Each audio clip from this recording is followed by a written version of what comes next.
इस दुनिया में हर कोई देवताओं का शिकार कर रहा है और मैं उनके पीछे पीछे चलकर देवताओं के बचे हुए अवशेष उठाता हूँ, क्योंकि यह एक ऐसा युग है जहाँ देवता धरती पर चलते हैं। पहले वे आम इंसानों के लिए अमर थे, लेकिन एक दिन इंसानों ने संचित शक्ति चूली की क्षमता प्राप्त कर ली। कुछ लोगों ने ऐसी शक्ति पाई जिससे वे अपनी उपस्थिति छुपा सकते थे, जैसे हत्यारे। कुछ ने दूसरों की नकल करने की शक्ति पाई, जैसे धोखेबाज। और मैंने एक बिल्कुल अनोखी शक्ति प्राप्त की, देवभक्षी शक्ति। जब तक मैं देवताओं को खाता रहूं, मैं लगातार मजबूत होता जाऊंगा। लेकिन ताकि लोग मुझे पकड़कर प्रयोग न कर लें या मुझे औषधि बना न दें, मुझे अपनी पहचान छुपानी पड़ती है और बस देवताओं के शवों के टुकड़े उठाकर खाता हूँ। पूरा सुरक्षित क्षेत्र देवताओं को रोकने वाली एक गुंबद से ढका हुआ है। सौभाग्य से हर दिन सुरक्षित क्षेत्र के बाहर देव शिकार दल शीशन स्याउद्वे आसपास के देवताओं को खत्म करते हैं। वहां जाकर शायद मुझे कुछ अवशेष मिल जाए। शनिवार का दिन था। मैं पास के सबसे बड़े सुरक्षित क्षेत्र के निकास द्वार पर गया। वहां 1154 नंबर का सुरक्षित क्षेत्र पूरी तरह भीड़ से भरा हुआ था। मुख्य द्वार पर हेलमेट और ठंड से बचाने वाले कपड़े पहने कई लोग खड़े थे। तभी दो शिकारी मिशन पूरा करके लौटे और अपने हेलमेट उतारे। सैकड़ों आम लोग तुरंत उन्हें घेरने लगे। मैं भीड़ को चीरकर आगे बढ़ना चाहता था, यह देखने के लिए कि कहीं कोई देवता का टुकड़ा छूट तो नहीं गया, लेकिन मुझे धक्का देकर पीछे कर दिया गया। मजबूर होकर मैं सबसे बाहर खड़ा रहा। रात होने तक मैं थोड़ा आगे आ पाया, लेकिन सारे अवशेष पहले ही सरकारी निरीक्षकों द्वारा ले जाए जा चुके थे। जब मुझे लगा कि आज कुछ भी हाथ नहीं लगेगा, तभी मैंने देखा कि एक हिलती डुलती कान जैसी चीज एक शिकारी के बैग से गिर गई। उसे देखकर मेरी आंखें चमक उठी। मैं उसे उठाने ही वाला था कि एक सफाई कर्मी ने उसे झाड़ू से कूड़ेदान में डाल दिया और चला गया। मैं तुरंत उसके पीछे गया। उसने वह कान एक गली के कूड़ेदान में फेंक दिया। जैसे ही वह गया, मैं दौड़कर वहां पहुंचा और कूड़ेदान खोला। अंदर का दृश्य देखकर मैं चौंक गया। पूरा डिब्बा देवताओं के अवशेषों से भरा हुआ था। यह तो मानो एक दावत थी। मैंने अपने होंठ चाटे और सोचा, मैं सच में चुना हुआ इंसान हूँ। चारों ओर देखकर जब सुनिश्चित कर लिया कि कोई नहीं है, तो मैंने ऊपर रखा हुआ वह हिलता कान उठाया। उसका रूप बहुत घिनौना था और खून की गंध भी आ रही थी, लेकिन ताकत पाने के लिए मैंने उसे मुंह में डाल लिया। कुछ ही देर में मैंने उसे निगल लिया। हैरानी की बात यह थी कि उसका स्वाद काफी अच्छा था, स्कूल के खाने से भी बेहतर। अगर सभी अवशेष ऐसे ही हैं, तो मैं तो रुकने वाला नहीं। मैं लालच में आकर कूड़ेदान में कूद पड़ा और खाने लगा। अजीब बात यह थी कि मैं कितना भी खाता, पेट नहीं भरता था। शायद यह मेरी शक्ति का असर था। 1 घंटे बाद मैंने पूरा डिब्बा खत्म कर दिया। तभी मेरे दिमाग में एक आवाज आई, देवभक्षी स्तर बढ़ा। वर्तमान स्तर 2,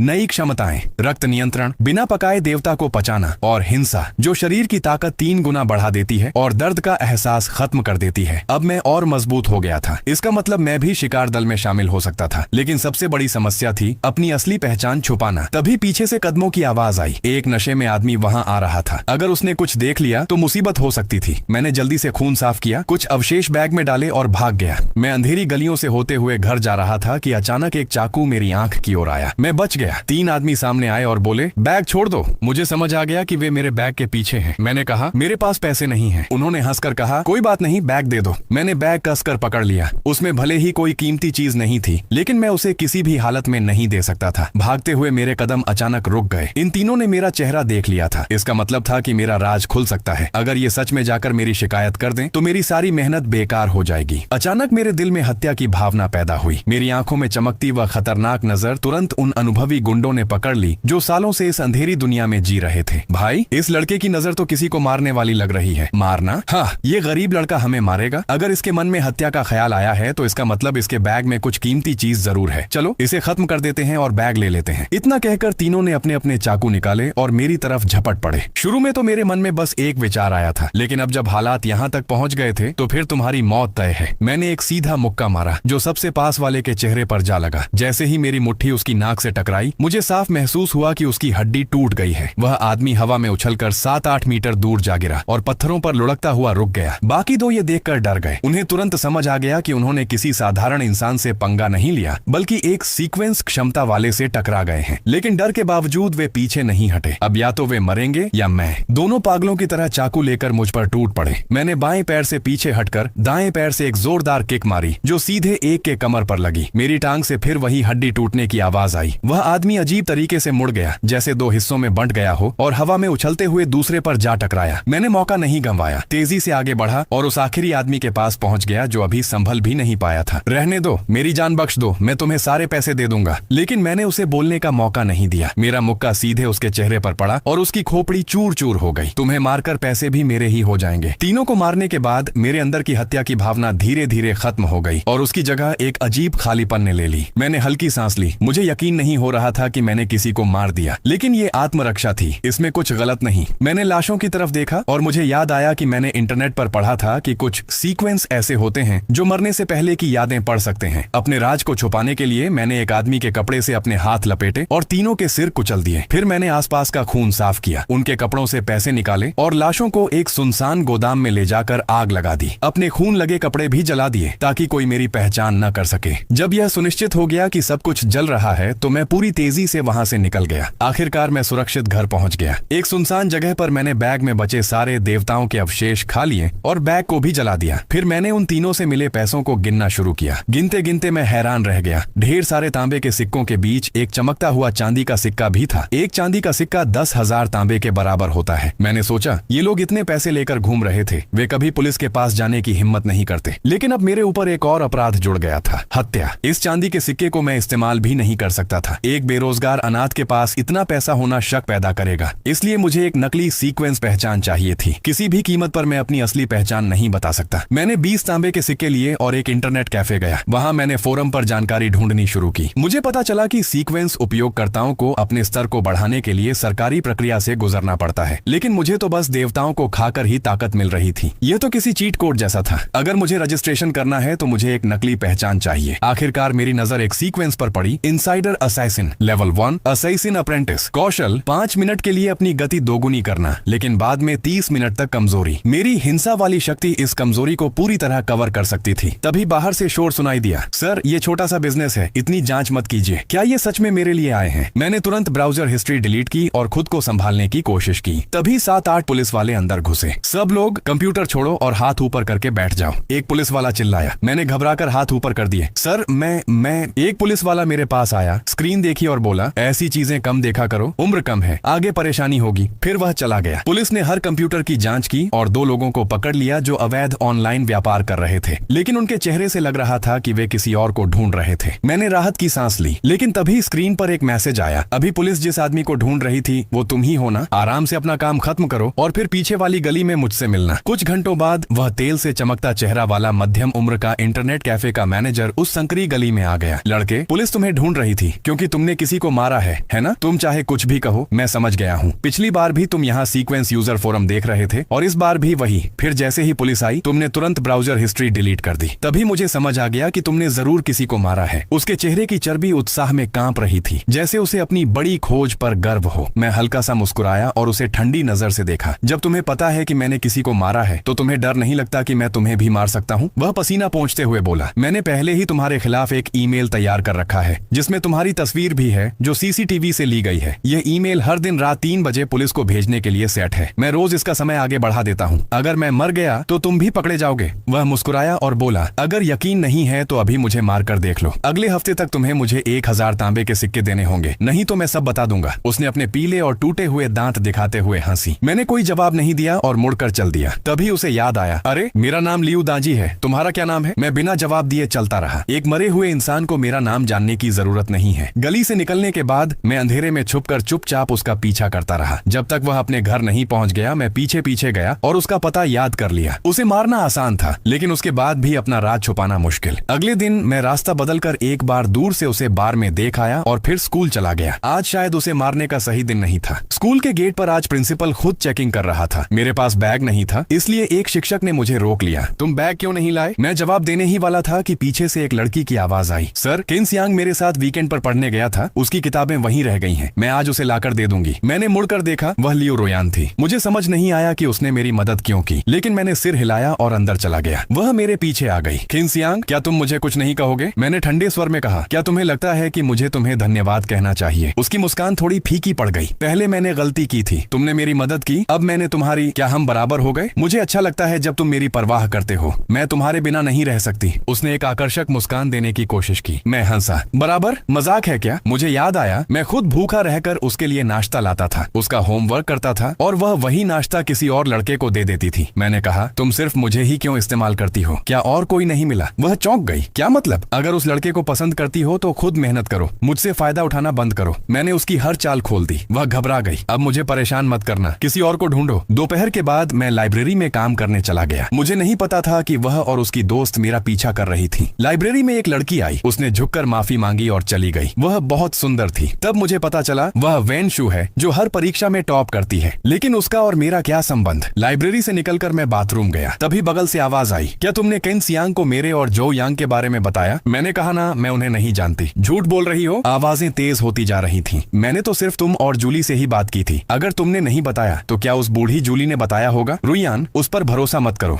वेन शू जैसी पढ़ाई में तेज और खूबसूरत लड़कियां अंदर से बहुत चालाक होती हैं। अपने फेवर का फायदा उठाकर इधर उधर रिश्ते बनाती रहती हैं। मैं तो अब लियू रुयान से कोई लेना देना नहीं रखना चाहता था, लेकिन वेन शू बेवजह मेरी वजह से फंस गई थी। सही गलत के हिसाब से मुझे सामने आना ही था। मैंने हाथ धोए और महिला शौचालय की तरफ गया। लियू रुयान, इतना शोर मचा रही हो, मुझे चैन से पेशाब भी नहीं करने दोगी? क्या चाहती हो मैं ये बात जो यांग को बता दूं? लियू रुयान कुछ पल के लिए चुप हो गई, फिर खुद को संभालते हुए बोली, केन सियांग, तुम ज्यादा हद पार मत करो। मैंने तुम्हें परेशान नहीं किया, तुम बीच में क्यों पड़ रहे हो? मैंने उसकी बात का जवाब देना जरूरी नहीं समझा। आगे बढ़कर मैंने वेन शू को बाहर खींच लिया। उसके गाल पर पड़े 2 थप्पड़ों के निशान साफ दिख रहे थे। वेन शू ने मेरी तरफ देखा, लेकिन उसकी आंखों में कोई धन्यवाद नहीं था। आखिर वह मेरी वजह से ही इस मुसीबत में पड़ी थी। जैसे ही उसने कहा, मैंने तुरंत लियू रुयान को 2 जोरदार थप्पड़ जड़ दिए। सब लोग हैरान रह गए। वेन शू ने मुझे आश्चर्य से देखा, जैसे उसे समझ ही नहीं आया कि मैंने ऐसा क्यों किया। केन सियांग, लियू रुयान ने गुस्से से मुझे घूरा। चुप रहो, तुम्हारा और मेरा हिसाब बराबर है, लेकिन तुम्हारा और वेन शू का हिसाब अब पूरा हुआ, समझी? उसकी आंखों में गुस्सा भर गया। केन सियांग, तुम्हें इसका पछतावा होगा। मुझे अचानक याद आया, उसका मामा कोई गुंडा है। मुझे तो डर नहीं था, लेकिन वेन शू को खतरा हो सकता था। मैं हर समय उसकी रक्षा तो नहीं कर सकता था। तभी मेरे दिमाग में एक तरीका आया। लियू रुयान, मैं इंटरनेट कैफे में जाकर तुम्हारे और मेरे बीच की सारी बातें ईमेल में लिख दूंगा और अगले सोमवार जो यांग को भेज दूंगा। अगर मुझे या वेन शू को कुछ भी हुआ तो तुम्हारा राज खुल जाएगा। लियू रुयान गुस्से से कांप उठी। वह अपने मामा से हमें सबक सिखाना चाहती थी, लेकिन अब उसकी चाल बंद हो गई। केन सियांग, तुम बहुत घटिया इंसान हो, मैंने ठंडे स्वर में कहा। हाँ, आज देख लिया ना। मैं वेन शू को लेकर वहां से चला गया। अंदर ही अंदर मैं बहुत हल्का महसूस कर रहा था। शायद पहली बार मुझे लगा कि लियू दांजी ने भी मेरे लिए कुछ अच्छा किया। कम से कम ब्लैकमेल करना तो उसी से सीखा। अगली सुबह मैं फिर से इंटरनेट कैफे के पास गया, लेकिन इस बार वहां लियू दांजी नहीं था। उसकी जगह एक दाढ़ी वाला मध्यम उम्र का आदमी बैठा था। मौका मिल गया। मैंने हुडी पहन ली और कैमरे से बचते हुए उस आदमी को बाहर बुलाया। क्या आप इस कैफे के मालिक हैं? हाँ, क्यों? जिस दिन पुलिस आई थी उनमें से एक मेरा दोस्त था। उसने यहाँ कुछ छोड़ा था। मैं उस दिन का सीसीटीवी देखना चाहता हूँ। वह हंसा। बच्चे, मजाक कर रहा है, सीसीटीवी ऐसे ही नहीं दिखाते। मैंने कहा, उस चीज की कीमत 20 चांदी के सिक्के है। अगर मिल गई तो एक तुम्हारा। मैंने जेब से एक चमकता हुआ चांदी का सिक्का निकाला। उसकी आंखें चमक उठी। आखिरकार वह मुझे एक अंधेरे स्टोर रूम में ले गया। सारा फुटेज यही है, खुद ढूंढ लो। मैंने फुटेज खंगालना शुरू किया, लेकिन जिस दिन की मुझे जरूरत थी उसका रिकॉर्ड ही नहीं था। 3 तारीख की सुबह का फुटेज क्यों नहीं है? वह बोला, बिजली महंगी है, कैमरे हमेशा चालू नहीं रहते। मैंने सिर हिलाया। ठीक है, समझ गया। मैं बाहर निकला और मुस्कुराया। अब मुझे पूरा यकीन हो गया, लियू दांजी झूठ बोल रहा था। कोई ईमेल, कोई सबूत, कुछ भी नहीं था। अब मैं उसे खत्म कर सकता था। मैं तेजी से उसके घर पहुंचा। दरवाजे के बाहर कचरा पड़ा था। मैंने दरवाजा तोड़ने के बजाय नाटक किया। अरे, ये कचरा हटा ले, बदबू आ रही है। अंदर से उसकी झुंझलाहट भरी आवाज आई, तुम्हें क्या? जाओ यहाँ से। मैंने गुस्से में कहा, दरवाजा खोल, नहीं तो यहीं खड़ा रहूंगा और तेरी नौकरी की शिकायत कर दूंगा। वह घबरा गया। ठीक है, अभी आता हूँ। कुछ देर बाद उसने दरवाजा खोला और जैसे ही उसने खोला, मैंने तुरंत उसके जबड़े पर मुक्का मारा। वह बेहोश होकर गिर पड़ा। मैंने उसे संभाला ताकि आवाज न हो और अंदर ले गया। दरवाजा बंद करके उसे बांध दिया और उसके मुंह में उसके ही बदबूदार मौजे ठूंस दिए। फिर मैंने घर की तलाशी ली। ज्यादा कुछ नहीं मिला, बस कुछ 100 तांबे के सिक्के। मैंने उन्हें भी उठा लिया ताकि यह लूट जैसा लगे। तभी पीछे से धीमी कराहने की आवाज आई। मैं मुड़ा। लियू दांजी अब होश में आ चुका था और डर के मारे मुझे घूर रहा था। वह बार बार सिर हिलाकर माफी मांगना चाहता था, लेकिन अगले ही पल उसकी आंखों में फिर से क्रूरता आ गई, जैसे मुझे धमकी दे रहा हो। मैंने सामान्य लहजे में कहा, आज मैंने वांग डेफा से थोड़ी बात की, अंदाजा लगाओ क्या पता चला। लियू दांजी का चेहरा सख्त हो गया। उसकी आंखें कांपने लगी। मेरे चेहरे की मुस्कान उसे ऐसे लग रही थी जैसे उसने यमराज को देख लिया हो। मैं रसोई में गया, एक कैन तेल और कई पैकेट निकाल लाया। लालच करने की कीमत चुकानी पड़ती है और मैं वही कीमत लेने आया हूँ। कुछ ही मिनटों बाद जब आग की लपटों ने लियू दांजी के शरीर को पूरी तरह घेर लिया, तब जाकर मैंने राहत की सांस ली। मैं नीचे भागा और जोर से चिल्लाया, आग लग गई, सब लोग भागो। फिर अपनी मौजूदगी के निशान मिटाने के लिए मैंने हिंसा कौशल का इस्तेमाल किया और पूरी रफ्तार से स्कूल की ओर भागा। स्कूल के पास पहुंचते ही मैं सामान्य चाल में आ गया और ऐसे अंदर गया जैसे कुछ हुआ ही न हो। मेरी ताकत और गति के कारण लियू दांजी के घर से स्कूल तक पहुंचने में मुझे सिर्फ 5-6 मिनट लगे। लगभग परफेक्ट अलिबी। उम्मीद थी कि पुलिस इस केस को साधारण लूटपाट मानकर बंद कर देगी। स्कूल पहुंचकर मैंने अपने चेहरे पर वही शांति बनाए रखी। कोई सोच भी नहीं सकता था कि 10 मिनट पहले मैंने किसी को मार दिया था। दोपहर में लाइब्रेरी का काम खत्म करने के बाद वेन शू हमेशा की तरह पढ़ रही थी। हम दोनों साथ में स्कूल से निकले। कल वाले मोड़ पर पहुंचकर जब हम अलग होने वाले थे, उसने कहा अलविदा, लेकिन लेकिन मैंने उसका बैग पकड़ लिया। मेरे होठों पर मुस्कान थी लेकिन आंखों में ठंडापन। आज मैं तुम्हें घर छोड़ूंगा। वह हैरान थी। जरूरत नहीं, लेकिन मैंने उसकी बात नहीं मानी और उसका हाथ पकड़कर आगे बढ़ गया। वह छूटने की कोशिश कर रही थी। तभी मैंने धीमी आवाज में कहा, कल मैंने लियू रुयान को चेतावनी दी थी, फिर भी आज वह हमारे पीछे लोगों को भेज रही है। वह चौंक गई और पीछे मुड़ी, लेकिन उसे कुछ दिखाई नहीं दिया। मेरा घर कहाँ है? उसने डरते हुए पूछा। मैंने मुस्कुराकर कहा, क्या तुम्हारे घर के सामने हत्या करूं? क्या?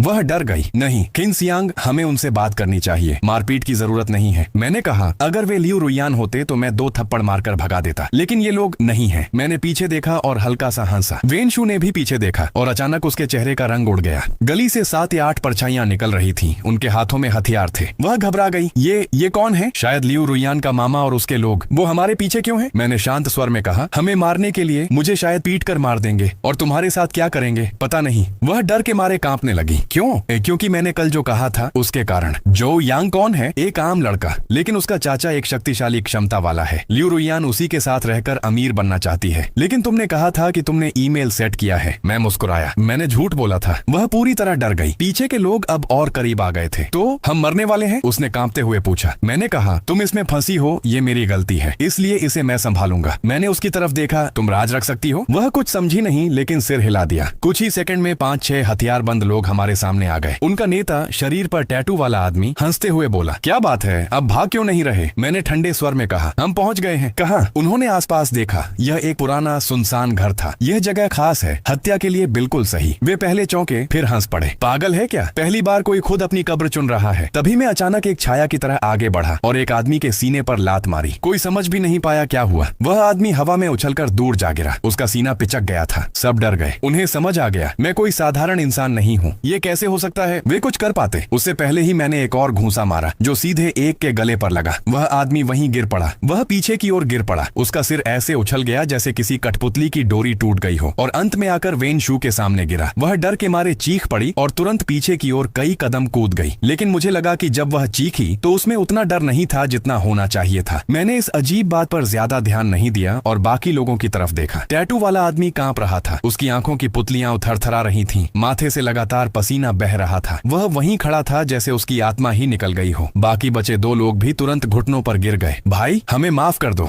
हमसे गलती हो गई, हमें एक मौका दे दो। हमें कुन चेंगलोंग ने भेजा था, इसका हमसे कोई लेना देना नहीं है। मैंने उनकी बात का कोई जवाब नहीं दिया। मैंने सीधे 2 लात उनके जबड़ों पर मारी। दोनों पीछे की ओर उड़ गए और सिर के बल जमीन पर गिरे। 2 भारी आवाजें आईं और दोनों वहीं खत्म हो गए। अब सिर्फ वही टैटू वाला आदमी बचा था जो डर के मारे बोल भी नहीं पा रहा था। मैं उसके पास गया, उसके कंधे पर हाथ रखा और हल्की रुचि के साथ कहा,